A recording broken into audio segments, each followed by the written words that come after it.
UP विधानसभा चुनाव के पहले चरण में कल 11 जिलों की 58 सीटों पर वोट डाले जाएंगे। वोटिंग के लिए आज पोलिंग पार्टियां बूथों के लिए रवाना होंगी। पहले चरण में 2,27,00,000 मतदाता वोट डालेंगे और 623 उम्मीदवारों की किस्मत दांव पर है। सुबह 7 बजे से शाम 6 बजे तक वोटिंग होगी।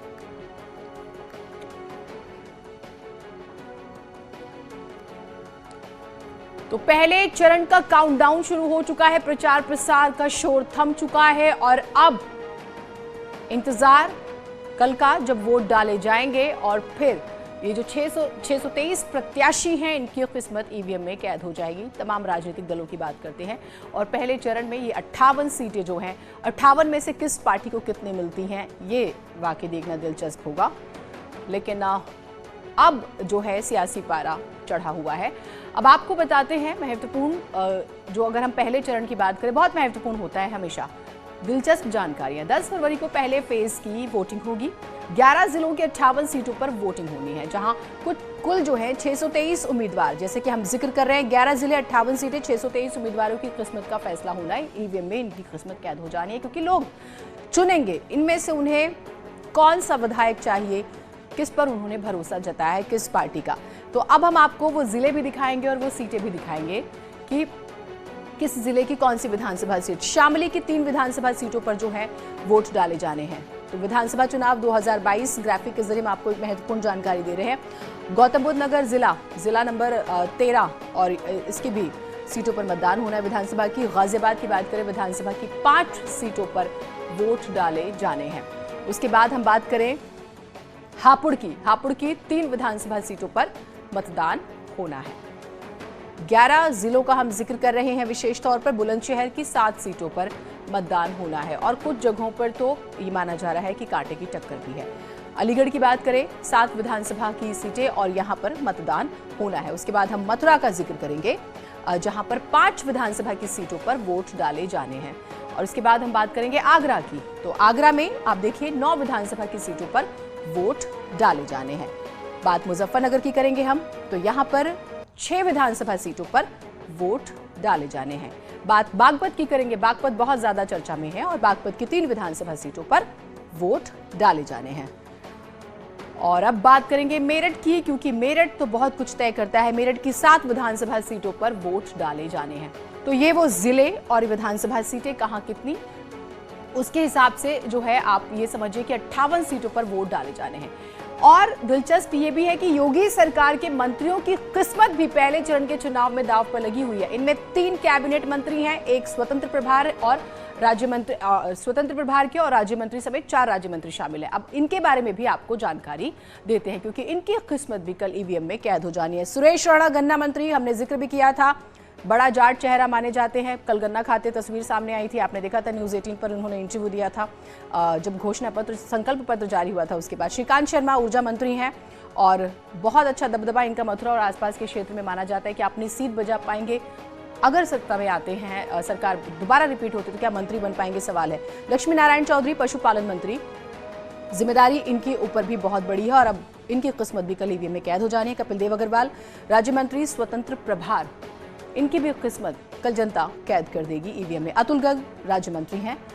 तो ये वो मंत्री, स्वतंत्र प्रभार भी राज्य मंत्री जिनका हम अलग अलग जिक्र कर रहे हैं और कल ये भी चुनावी मैदान में जनता इनके लिए वोट करेगी। अनिल शर्मा राज्य मंत्री जिनका हम जिक्र कर रहे हैं। संदीप सिंह राज्य मंत्री, संदीप सिंह की बात हम करेंगे, क्या उनके साथ सिंपैथी वोट रहेंगे। स्वर्गीय कल्याण सिंह जी के निधन के बाद से माना जा रहा है कि हो सकता है शायद कुछ इसका वो लोगों के बीच में जाए और बात करें। जीएस धर्मेश राज्य मंत्री, तो ये वो मंत्री हैं जिनकी किस्मत कल ईवीएम में कैद हो जानी है। पहले चरण के लिए चुनाव की सभी तैयारियां पूरी कर ली गई हैं। चुनाव आयोग के मुताबिक 11 जिलों की 58 विधानसभा सीटों के लिए 623 प्रत्याशी मैदान में हैं। इन सभी की किस्मत 10 फरवरी को ईवीएम में कैद हो जाएगी। पहले चरण की बात करें तो 2,27,83,739 वोटर्स अपने वोट का इस्तेमाल करेंगे। इसमें वोटिंग के लिए 10,766 पोलिंग सेंटर बनाए गए हैं, जिसके मुताबिक 25,849 मतदान केंद्रों पर वोट डाले जाएंगे।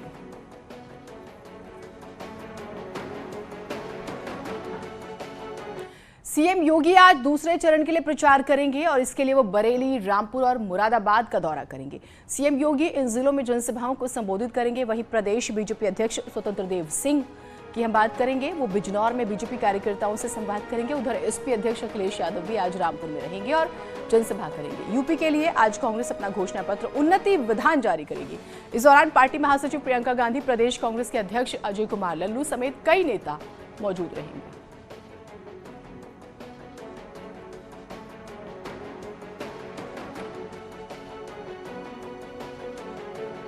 न्यूज 18 के खास इंटरव्यू में डिप्टी सीएम केशव प्रसाद मौर्य ने ममता बनर्जी के यूपी आने को लेकर निशाना साधा।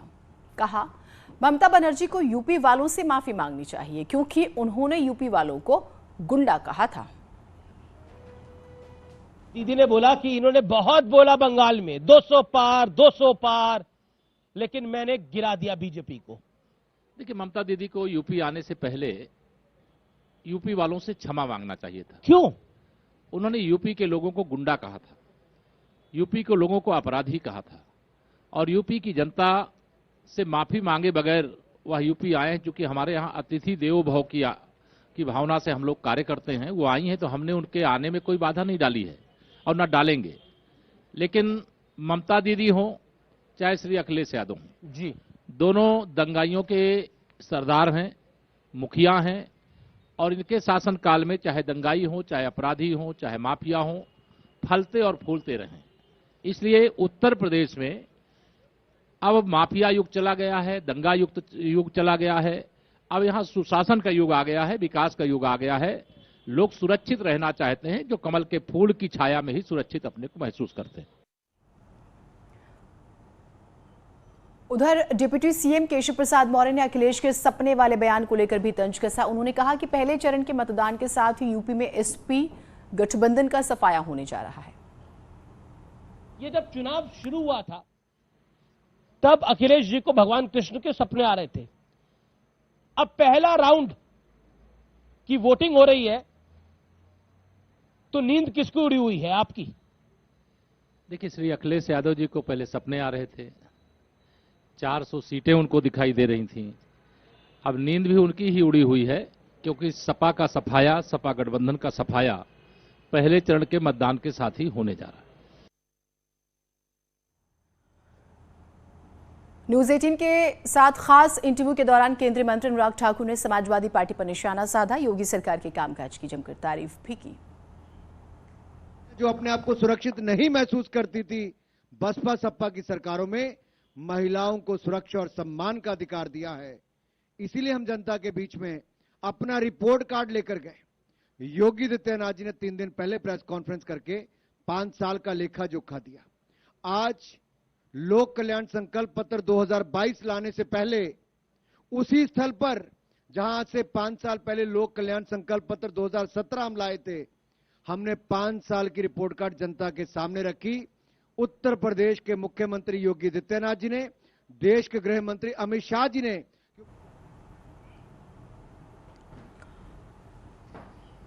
फिल्म मुन्ना भाई एमबीबीएस में जब सुनील दत्त अपने बेटे यानी मुन्ना से मिलने आते हैं तो चंद घंटों में मुन्ना और उसके दोस्त एक टपोरी के अड्डे को अस्पताल में बदल देते हैं और फर्जी मरीजों को भर्ती कर झूठ मूठ का इलाज करने लगते हैं। कुछ ऐसा ही वाकया लखनऊ से सामने आया है। लखनऊ के एक प्राइवेट मेडिकल कॉलेज में 100 मजदूरों को बंधक बनाए जाने की खबर सामने आई। अस्पताल प्रशासन के चंगुल से छूटे एक मजदूर ने पुलिस को आपबीती सुनाई तो पूरे खेल का पर्दाफाश हुआ। आरोप है कि अस्पताल प्रशासन दिहाड़ी पर मजदूरों को लाता था और उनको बंधक बनाकर उनका जबरन इलाज करता था। ठाकुरगंज थाना पुलिस ने मामले पर एक्शन लेते हुए एफआईआर दर्ज कर मेडिकल कॉलेज के प्रशासनिक हेड को गिरफ्तार कर लिया है। आरोप के मुताबिक ये सारा खेल मेडिकल कॉलेज की मान्यता को लेकर रचा गया। जल्द ही एमसीआई की टीम निरीक्षण के लिए आने वाली है। कहाँ जाऊँ, लेटिन के बहाने से भाग आए हैं। कितने लोग को ले गए हैं? 100 आदमी गए हैं अभी। वहाँ पे क्यों भागा, क्यों डर लगा तुम्हें? कि सुई लगा रहे थे, हम सोचा कि पता सुई लगा रहे हैं कि खून निकाले कि क्या करें, डर के चक्कर में साहब भाग आई। आया बोला कि चलो 70-80 आदमी, हाँ, करना को नहीं, दिहाड़ी देंगे, 2 टाइम खाना देंगे, शाम को 5 बजे छोड़ देंगे। पैसे कितने बताए थे? 300 बताया था। अच्छा, फिर क्या हुआ? 300 रुपए। वहाँ गए, जब पर्चा बनाने लगा, हाँ, तो हमारा हरकत जो नहीं इच्छा की है। हाँ। तो हमने एक बार भाग की कोशिश क्या कैसे क्या करें, हम कहीं खुद नहीं दोबारा का कहाँ जा रहे हैं, हम कहीं लेटिन जा रहे हैं। जो अंशु कुमार थाने पर आए, उन्होंने कंप्लेन किया। उसके बाद जब ये लोग हॉस्पिटल पहुंचे, उस हॉस्पिटल में अचानक से इनका इलाज करवाना शुरू कर दिया। उनको वहां पे बंधक बनाए रखा गया, उनको वहां से छोड़ा नहीं जा रहा था। और इसके बाद उनके शरीर में अलग दवाई और वीगो का भी प्रयोग किया। पुलिस को सूचना मिलते ही तत्काल प्रभाव से वहां पे सीनियर ऑफिसर